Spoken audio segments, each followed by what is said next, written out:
আসসালামু আলাইকুম। প্রিয় দর্শক, আজকে একটু মন খারাপ নিয়ে আলোচনাটা শুরু করছি। গতকালকে নির্বাচনের তফসিল ঘোষণা হয়েছে এবং আজকেই মানে ঠিক তার পরের দিনই ঢাকা শহরে একজন সম্ভাব্য প্রার্থীর কে গুলি করা হয়েছে হত্যার উদ্দেশ্যে। কারণ তার গুলি করা হয়েছে তার মাথায়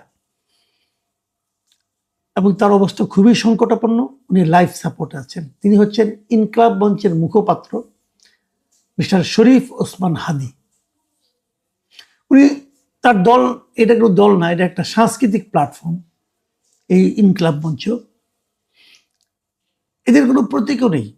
এই শরীফ ওসমান হাদী উনি স্বতন্ত্রভাবে নির্বাচন করার ইচ্ছা পোষণ করেছিলেন এবং সেই অনুযায়ী উনি অলরেডি বিভিন্ন জায়গায় তার জনসংযোগ করছিলেন গত কয়েকদিন ধরেই।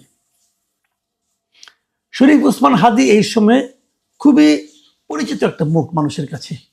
বিভিন্ন সোশ্যাল মিডিয়া, টেলিভিশনের টক শো এবং বিভিন্ন অনুষ্ঠানে ওনাকে সবসময় আমরা সরব দেখতে পাই।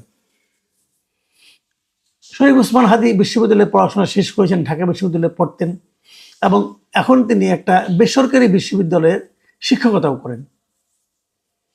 এবং ওনার যেটা সাংস্কৃতিক যে প্ল্যাটফর্মটা আছে ইনকিলাব মঞ্চ, সেই ইনকিলাব মঞ্চে নানা ধরনের কর্মকাণ্ড কর্মসূচি ওনারা দেন এবং সেখানে অংশ নেন। এবং এই ডাকসু নির্বাচনে ওনাদের একজন প্রতিনিধিকে, যে প্যানেলটা বিজয়ী হয়েছে শিবিরের নেতৃত্বাধীন, সেই প্যানেলে ওনাদের দলের একজন ছিল, ওনাদের এই প্ল্যাটফর্মের একজন প্রার্থীও ছিল, তিনি পাশ করেছেন।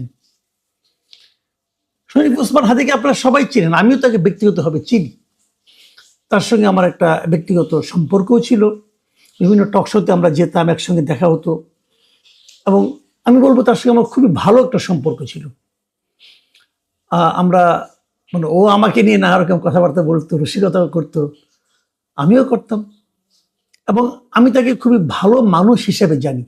অনেকে মনে করে যে সে খুব অ্যারোগ্যান্ট, ওর মধ্যে অ্যারোগেন্সি একটা ছিল, কিন্তু কথা যখন বলতো খুব তীব্র ভাষায় কাউকে আক্রমণ করতো এবং যত কিছু বলুক আমার কাছে ভালো লাগতো এই কারণে যে শরীফ ওসমান হাদীর প্রত্যেকটা কথার পিছনে একটা লজিক থাকতো।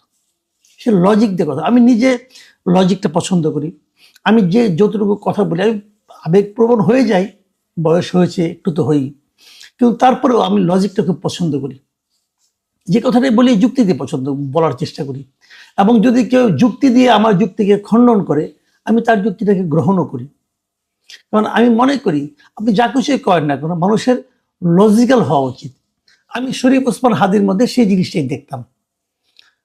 অন্যান্য তার সময়ের এই যে আপনার যে গণ আন্দোলন যেটা হলো গত বছরের, সেই গণ আন্দোলন থেকে উঠে আসা যে ছাত্র নেতারা ছিল, তাদের মধ্যে আমার কাছে শরীফ ওসমান হাদীকে সবচেয়ে অ্যারোগ্যান্ট এবং সবচেয়ে লজিক্যাল লোক হিসেবে মনে হইতো।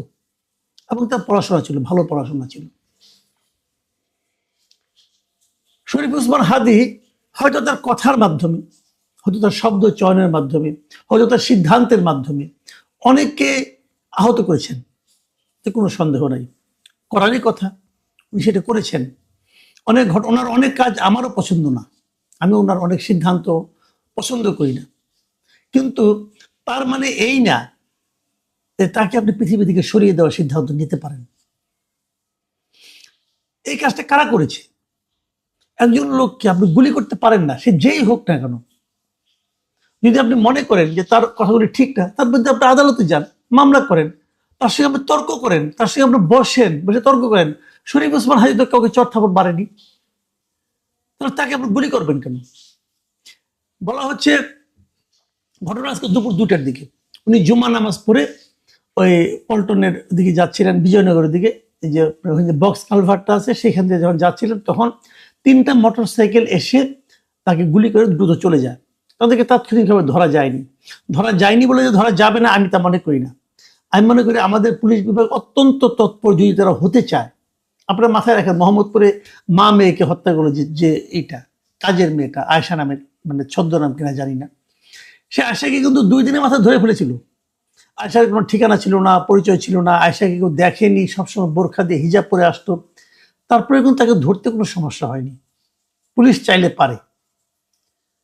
এখন ওসমান হাদীর খুনিরা ধরা পড়বে কিনা, আমি মনে করি পুলিশ চাইলে পারবে।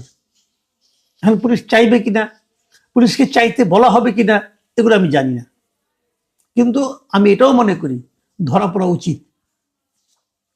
শরীফ ওসমান যদি কারো পাকা ধানে মই দিয়ে থাকি, যদি ধরলাম দিয়েছে, তো তাকে আপনি হত্যা করতে পারেন না। হত্যা কিন্তু আরেকটা হত্যাকে ইনভাইট করে, এই জিনিসটা মাথায় রাখতে হবে।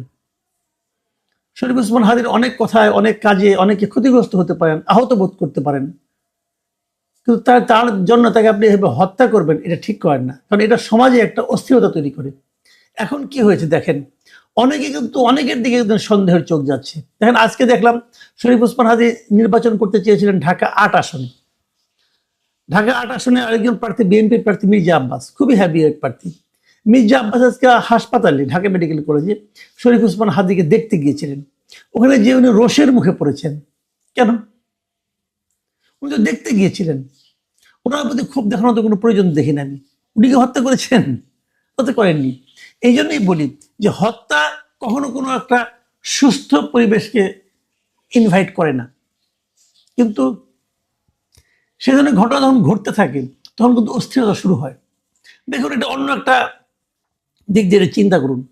যেদিন তফসিল ঘোষণা হলো নির্বাচনের, সেই দিনের পরের দিন থেকেই কিন্তু, পরের দিনই কিন্তু এই ঘটনাটা ঘটলো, মানে একজন প্রার্থীর উপর আক্রমণ হলো। আরো সামনে অনেকগুলি দিন বাকি আছে, আমরা এগুলো নিয়ে চিন্তিত। শরীফ ওসমান হাদিকে গত নভেম্বরে শরীফ ওসমান হাদি নিজে ফেসবুকে বলেছিলেন যে 30টারও বেশি হুমকি তার কাছে এসেছে, বিভিন্ন টেলিফোনে, তার উপর, তার ফ্যামিলির উপর এসেছে। এটা গত নভেম্বরের কথা। এই যে উনি কমপ্লেনটা করলেন, তখন সেই কমপ্লেনের পর কোনো ব্যবস্থা কি কেউ নিয়েছিল? কেউ তো নেয়নি। কেন নেয়নি? তখন যদি সেই ব্যবস্থাগুলি নেওয়া হতো, জানানো হতো, 30টা না হোক, একটা অন্তত যদি ব্যবস্থা নেওয়া হতো, তাহলে হয়তো এইভাবে ঘটতো না। হুমকিগুলি আসে, হুমকিগুলিকে তোয়াক্কা করে না, পাত্তা দেয় না, সরকার কোনো ব্যবস্থা নেয় না। তখন কি হয়, যারা হুমকি দেয় তারা ভাবে আমরা যদি আরো বড় কিছু করি তবুও কেউ ব্যবস্থা নেবে না, তবুও আমরা পার পেয়ে যাব।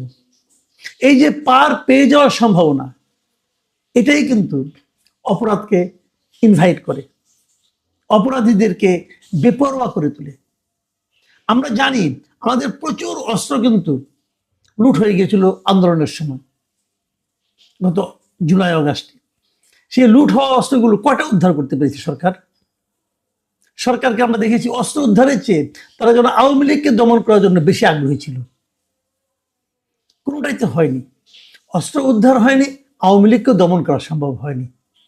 আওয়ামী লীগকে দমন করা তো সহজ না, কারণ এটা অনেক বড় দল। আপনি জোয়ারের পানিকে বাদ দিয়ে আটকাতে পারবেন না, আটকানো যায় না।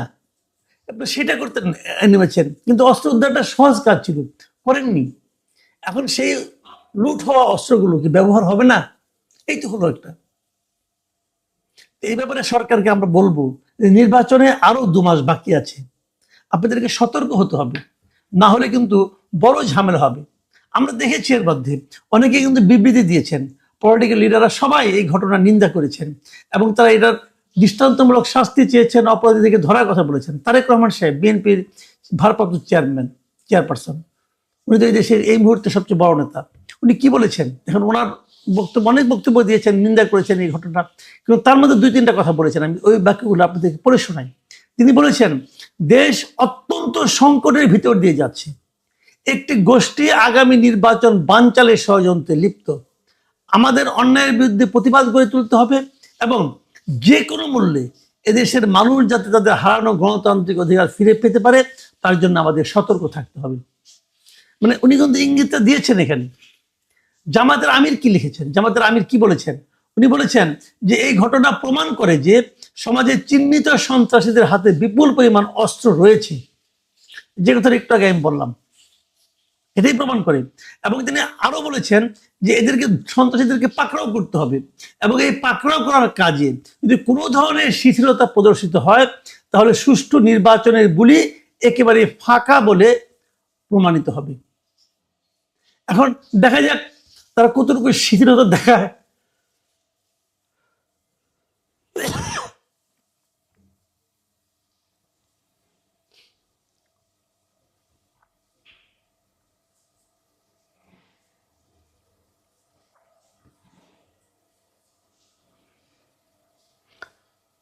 জামাত আমির আরো বলেছেন যে যদি এই কাজে কোনো ধরনের শিথিলতা প্রদর্শিত হয় তাহলে সুষ্ঠু নির্বাচনের বলি একেবারে ফাঁকা বলে প্রমাণিত হবে। তো আমরা দেখতে চাই কতটুকু শিথিলতা তারা দেখায় অথবা কতটা কঠোরতা তারা দেখায়।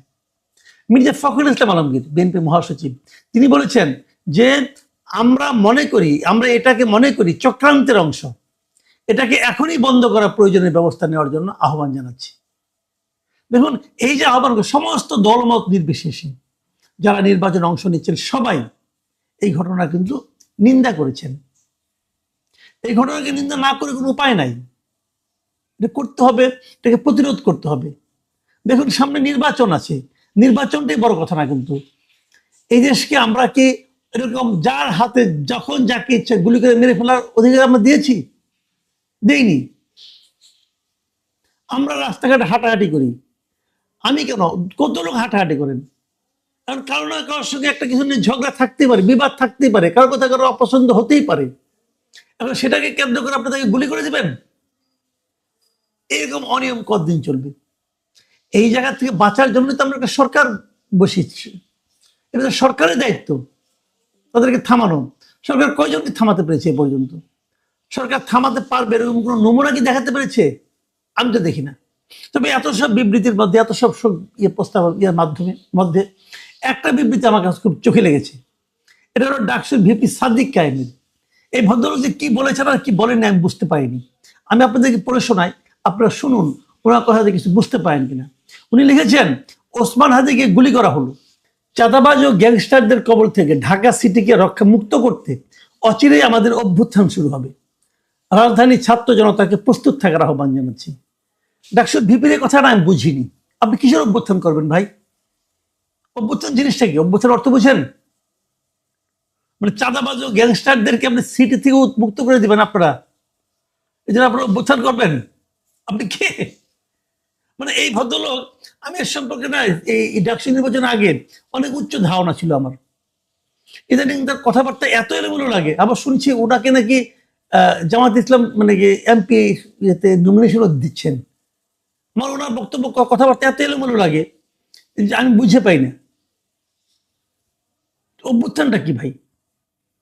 যা হোক, আমি ওনাকে বলবো আপনাদের মূল নেতা ডাক্তার শফিকুর রহমান, ওনাকে অনুসরণ করুন। পরিমিতি বোধ কাকে বলে শফিকুর রহমান সবার কাছে শিখুন। প্রিয় দর্শক, আমি বক্তব্য শেষ করবো এই বলে যে শরীফ ওসমান হাদি, আমরা আল্লাহর কাছে প্রার্থনা করি উনি যেন ফিরে আসেন, উনি উনার মতো হয়েই ফিরে আসেন। ওনার অনেক কিছু আমার পছন্দ নয়, সেগুলো ওনার সঙ্গে আমি তর্ক করতে চাই।